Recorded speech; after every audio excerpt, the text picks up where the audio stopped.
बिस्मिल्लाहिर्रहमानिर्रहीम अस्सलाम वालेकुम। आज हम बात करेंगे एक आम मगर अहम मसले पर कि बुखार में कौन सी दवा लेनी चाहिए। वीडियो को आखिर तक देखें क्योंकि हम डिटेल के साथ हर उम्र के लिए मुकम्मल रहनुमाई पर हम करेंगे। बुखार क्या है? बुखार कोई बीमारी नहीं बल्कि एक अलामत है।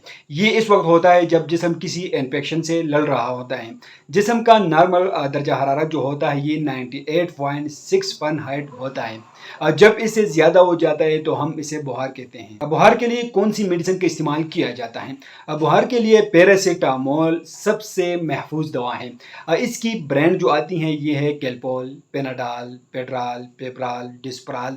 मुख्तलिफ़ किस्म की और भी ब्रांड आप लोग को मार्केट में मिलेंगे। लेकिन बच्चों में इसकी खुराक जो है 10 से लेकर 15 mg पर kg के हिसाब से हर 6 घंटे बाद दिया जाता है।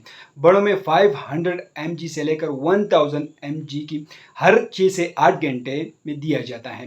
पैरासीटामोल दोनों सिरतों में होता है। ये सिरप के फॉर्म में भी आप लोग को मार्केट में मिलेगा और टेबलेट्स के फॉर्म में भी आप लोग को मार्केट में ही मिलेगा। पैरासीटामोल की टेबलेट और सिरप आप लोग दिन में 3 बार इस्तेमाल कर सकते हैं। छोटे बच्चों में आप लोग दिन में 3 बार इस्तेमाल कर सकते हैं और बड़ों में भी आप लोग दिन में 3 बार इस्तेमाल कर सकते हैं।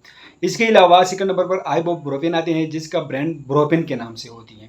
ये सिरप और टेबलेट दोनों में अवेलेबल होता है। दिन में 3 बार आप लोग इस्तेमाल कर सकते हैं। छोटे बच्चों में भी आप लोग दिन में 3 बार इस्तेमाल कर सकते हैं और बड़ों में भी आप लोग दिन में 3 बार इस्तेमाल कर सकते हैं। लेकिन ये मैदे के मरीज बिल्कुल इस्तेमाल नहीं कर सकते हैं। अब बुखार के लिए आप लोग एंटीबायोटिक का भी इस्तेमाल कर सकते हैं। एंटीबायोटिक जो है ये इन्फेक्शन के लिए होता है, लेकिन एंटीबायोटिक जो है ये सिर्फ अपने डॉक्टर के हिदायत के मुताबिक इस्तेमाल करें। बुखार का 3 दिन से ज़्यादा हो जाए, अगर साथ में खांसी, सांस की तकलीफ, उल्टियाँ, शदीद कमज़ोरी हो तो फ़ौरन अपने डॉक्टर से ज़रूर रजू करें। घरेलू एहतियाती तदाबीर क्या करें? पानी का ज़्यादा इस्तेमाल करें, गीले कपड़े की पट्टियाँ करें और हल्की आज़ाद जैसे दलिया वगैरह का इस्तेमाल करें। तो ये कंप्लीट रिव्यू है फीवर बुखार के हवाले से। तो अगर आप लोग इसको इस्तेमाल करें तो पहले अपने डॉक्टर से ज़रूर मशवरा करें, उसकी हिदायत के मुताबिक इस्तेमाल करें। हम आप लोग सिर्फ मालूमात इन्फॉर्मेटिव वीडियो बना रहे हैं, ये भी एक मालूमात इन्फॉर्मेटिव वीडियो है। तो आप लोग वीडियो कैसे लगे हमें कमेंट करें, हमारे वीडियो को लाइक करें, चैनल को सब्सक्राइब करें, हमारे फेसबुक पेज को लाइक करें, टिकटॉक अकाउंट को जरूर फॉलो करें। हमें इजाज़त दीजिए। अल्लाह हाफिज़।